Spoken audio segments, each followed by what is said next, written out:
भिसी रामबहादुर लिम्बुले उद्घाटन गरेको धराने घण्टाघरको कथा।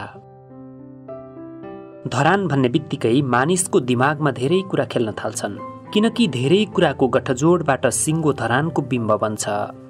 ती सबै कुराको यहाँ उल्लेख नगरेर मात्रै एउटा कुराको उल्लेख गर्दा पहिलो नम्बरमै आइपुग्छ धरानको घण्टाघर। धरानको घण्टाघर के हो? यो प्रश्नमा घण्टाघर के होइन भन्ने प्रश्न नै उत्तर भएर उभिन्छ। जस्तै धरान चिनाउने सेक्युलर अर्थात् धर्मनिरपेक्ष बिम्ब हो घण्टाघर। धर्मनिरपेक्ष बिम्ब यस कारण कि उक्त घण्टाघरको निर्माण हुनु अगाडि बुढा सुब्बा, दन्तकाली, पिण्डेश्वर आदि मन्दिरका बिम्बले धरान चिनिन्थ्यो। जब घण्टाघर बन्यो तब बन्यो धरानको यो बिम्ब। आजकल पर्यटन बोर्डका प्रचार सामग्रीदेखि मिडियाका धराने समाचारसम्ममा घण्टाघर राखिएको पाइन्छ। घण्टाघर धरानको पहिलो अनुहार हो। कुनै पनि प्रकाशन सामग्रीमा धरान वडा नम्बर 2 को भानु चोकमै उभिएको 76.5 फिट अग्लो घण्टाघर आउनु धरान आउनु हो। चारकोसे झाडी छिचोलेर आएकाहरूलाई पहाड सुरु हुने बिम्ब हो घण्टाघर। भेडेटारको पहाड नागेर आएकाहरूलाई पहाड सकिएर तराई सुरु भएको बिम्ब हो घण्टाघर। धरानमा ओर्लिएर प्रेमी र प्रेमिका भेट्न आतुर तर क्याफे र होटल पस्न नसक्ने खल्ती पीडित प्रेमीहरूको मन भेट्टाउने सङ्गम हो घण्टाघर। पत्र पत्रिका पारखीको दैनिक पत्रिका पढ्ने भेन्यूदेखि माग्ने सडकजीवीहरूको कमाई गर्ने अड्डासम्म हो घण्टाघर। घण्टाघरका भूपू गोर्खा सैनिकहरूको धराने विमर्श गर्ने एक प्रिय क्षेत्र त हुँदै हो घण्टाघर। धरानको होचो क्षेत्रबाट अग्लो भएर धरान चिहाउने आँखी झ्याल हो घण्टाघर। कहिले समयको पदचाप पछ्याउने अनि कहिले छोड्दै हिँड्ने धराने समयको एक सूचक हो घण्टाघर। घण्टाघर त धरान हेर्न आउने पर्यटकहरूको एक बिसौनी र धरानको आधुनिकताको मानक मात्रै होइन, घण्टाघर जुत्ता सिलाएर दैनिक गुजारा गर्ने श्रमजीवीहरूको टुसुक्क उभिने कुना पनि हो। धरानको धेरै कुरा हो घण्टाघर। धरानमा धेरै कुरा हो घण्टाघर। यो सामग्रीमा हामीले घण्टाघरको नालीबेली प्रस्तुत गरेका छौँ। धरानको घण्टाघर प्रदेश 1 को पर्यटकीय क्षेत्र प्रवर्धन गर्ने केन्द्र हो। घण्टाघरको भुइँबाट सिरानको 90 खुड्किला उक्लेपछि प्रदेश 1 का फरक फरक पर्यटकीय क्षेत्रका तस्बिर छन्। गुफा पोखरी, कञ्चनजङ्घा हुँदै गुराँसको राजधानी लगायत थुप्रै पर्यटकीय क्षेत्रका तस्बिरहरू बोकिएर उभिएको पर्यटन गाइड हो घण्टाघर। घण्टाघर धराने जनसहभागिताको एक नमुनाको प्रतीक हो। घण्टाघर परिसर निर्माणको 1 करोड बढी रकम जनसहभागिताबाट नै जम्मा भएको हो, जसमा धराने र धरान प्रेमीहरूको पसिना र प्रेम मिसिएको छ। घण्टाघर धरानको हङकङ साइनुको एक सेतु पनि हो। घण्टाघर बनाउन धरानका हङकङ निवासी मनकारीहरूले 33 लाख हाराहारी सहयोग गरेका हुन्। घण्टाघरको अनुहार राजेन्द्र प्रकाश बोखिमले ड्रइङ र डिजाइन गरेका हुन्, तर यो अनुहार हङकङकै घण्टाघरसँग हुबहु मिल्छ, अर्थात् धरानको हङकङ्गेली सिक्कोको एक उदाहरण समेत हो घण्टाघर। धरानको पर्यटकीय ल्यान्डमार्क घण्टाघरको शिलान्यास 2057 पुस 21 गते भयो। तत्कालीन सुनसरी क्षेत्र नम्बर 1 बाट निर्वाचित प्रतिनिधि सभा सदस्य तथा वरिष्ठ कवि कुन्ता शर्माले शिलान्यास गरेकी थिइन्।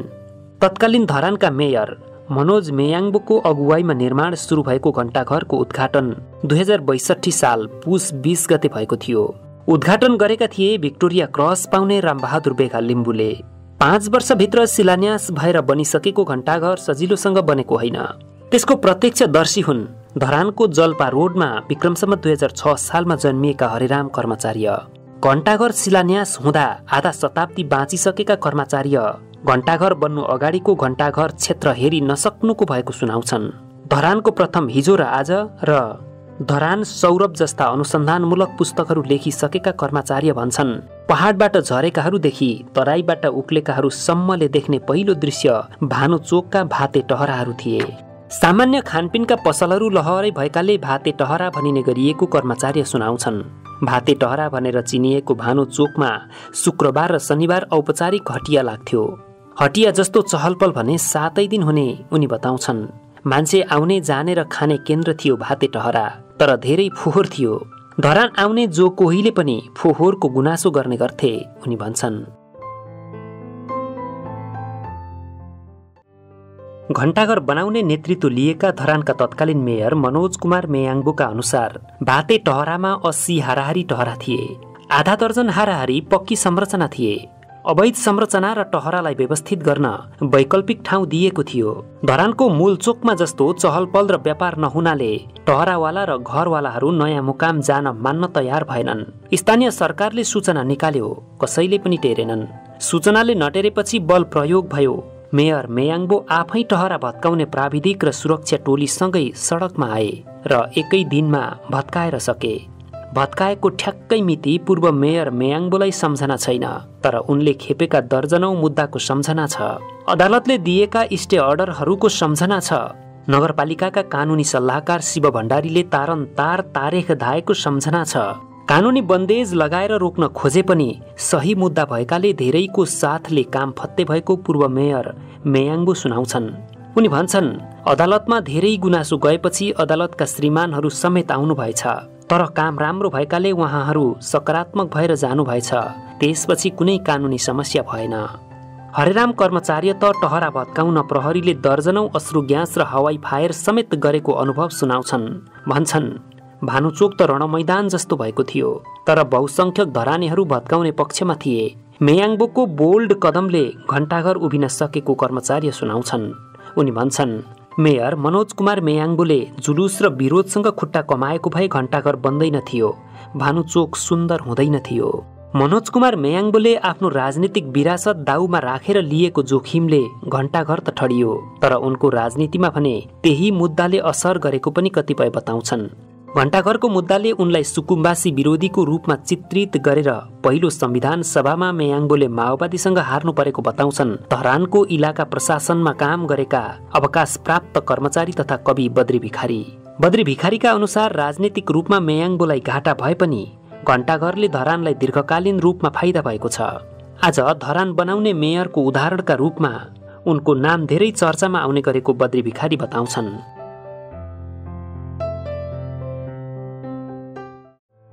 कुनै बेलाको कुरूप भानुचोक क्षेत्रमा घण्टाघर बनेपछि सुन्दरता मात्रै आएको छैन, आम्दानी समेत बढेको छ। घण्टाघरको टिकट काउन्टरमा स्थापना कालदेखि बसेका राजा सुब्बाका अनुसार सामान्य अवस्थामा दैनिक 200 यात्रु घण्टाघर क्षेत्रमा प्रवेश गर्छन्। टिकटबाट दैनिक 2-3 हजारदेखि 15-20 हजार रुपैयाँसम्म कमाई हुने सुब्बाको अनुभव छ। शनिबार, नयाँ वर्ष र अन्य विभिन्न अवसरहरूमा भिड र कमाई दुवै राम्रो हुने सुब्बा सुनाउँछन्। घण्टाघर परिसरमा प्रवेश गरेको सुरुमा 5 र 10 रुपैयाँ तोकिएको थियो। भुइँ क्षेत्रमा 5 र टावर चढेको 10 तोकिएको थियो। यो रकम अहिले दोब्बर भएको छ। घण्टाघरमा भिडियो क्यामेराले खिचेको 50 रुपैयाँ र फिल्म सुटिङ गरेको प्रति घण्टा 500 रुपैयाँ तोकिएको छ। यही पैसाले घण्टाघरले आन्तरिक आम्दानी गर्न सकेको छ।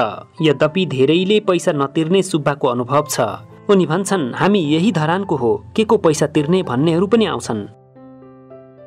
घण्टाघर सञ्चालनको 17 वर्ष हाराहारी पुगेको छ। यो अवधिमा एक युवतीले घण्टाघर चढेर प्राण त्यागेकी छिन्। उनी हुन् उत्तर मोरङको सुन्दर हरैचाकी युवती हेमन्ती मगर।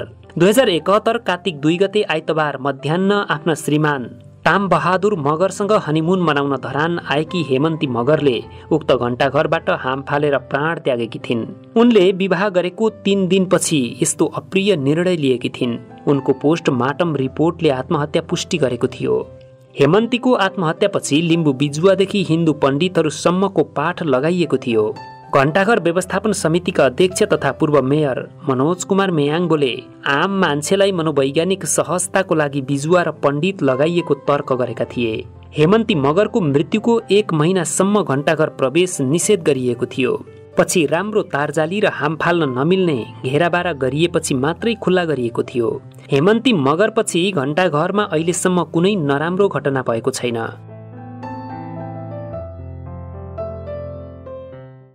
पचपन्न फिटको उचाइमा पुगेर 50 जनाले एकसाथ दृश्यावलोकन गर्न सकिने घण्टाघर अहिले पूर्ण सुरक्षित देखिन्छ।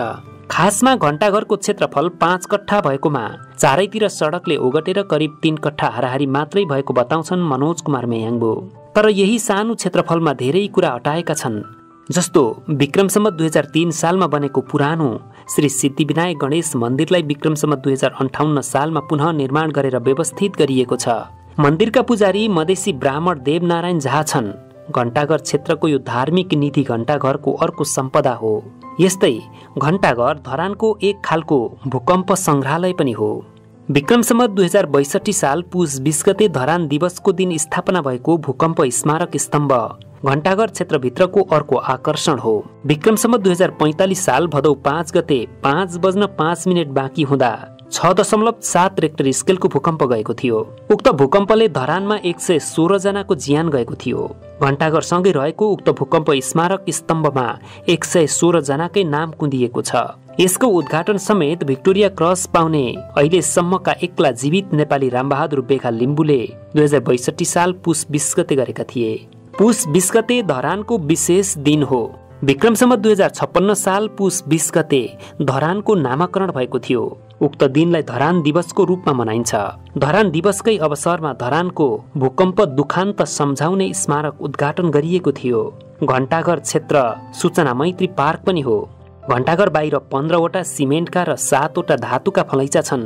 धातुका फलैचा भएको क्षेत्रलाई भानु पार्क भनिन्छ। भानु पार्कका भित्तामा धरानका पुरानो ढुङ्गे रेलदेखि पुराना तस्बिरहरूसम्म प्रदर्शनमा राखिएका छन्। घण्टाघरभित्र मात्रै 25 वटा फलैचा निर्माण भएका छन्। हरियाली बगैँचा र घण्टाघरभित्र कल्पना लिम्बुले स्थापना कालदेखि नै सञ्चालन गरेको चमेना गृह अर्को आकर्षण हुन्। सबै फलैचाहरू धरानका स्थानीयहरूले आफन्तको नाममा निर्माण गरेका हुन्। सबैको नाम फलैचामा कुँदिएको छ। घण्टाघर क्षेत्रको अगाडितर्फ एक डिजिटल डिस्प्ले छ जहाँ धरानका पर्यटकीय खुराकहरू प्रदर्शन हुन्छन्। गोर्खा भवन अगाडिको घण्टाघर क्षेत्रमा जुत्ता सिउने ज्यामीहरू सक्रिय देखिन्छन्। माग्नेहरू उत्तिकै सक्रिय देखिन्छन्। यसरी घण्टाघर हुँदा खाने र हुने खाने सबैलाई एक साथ समेटेर उभिएको छ। धरानका धेरै परिचयलाई एक साथ उभ्याएको छ। त्यसैले त आज घण्टाघर धरानको चित्र देखाउने सबैभन्दा शक्तिशाली बिम्ब बनेको छ। दर्शकवृन्द, हामीले आज फरक खालको सामग्री प्रस्तुत गर्यौं। यो सामग्री हामीले यसकारण यहाँ प्रस्तुत गर्यौं कि यो सामग्री धरानको एउटा मानचित्र हो। धरानलाई चिनाउने बिम्ब हो घण्टाघर। त्यसैले हामीले धरानको घण्टाघरको कथा आजको सामग्रीमा प्रस्तुत गर्यौं। विराट अनुपमले खोजी मेली गरेर नेपाल प्रेसका लागि तयार पारेको धरानको घण्टाघरको कथालाई आजको यस सामग्रीमा हामीले प्रस्तुत गरेका थियौं। यो कथा धेरैले जान्न आवश्यक छ जस्तो लाग्यो हामीलाई। त्यसैले पनि यो कथा हामीले यहाँ प्रस्तुत गरेका हौं। धरानको घण्टाघरको यस कथाका लागि लेखक विराट अनुपम र नेपाल प्रेसलाई धेरै धेरै धन्यवाद। यो सामग्री हेरिसकेपछि तपाईहरूलाई कस्तो लाग्यो? जस्तो लाग्यो त्यस्तै प्रतिक्रिया दिनुहुन विनम्र अनुरोध गर्दछौं। यो भिडियोलाई अन्तिमसम्म हेरिदिनु भएकोमा तपाईहरूलाई धेरै धेरै धन्यवाद। हवस् त, नमस्कार।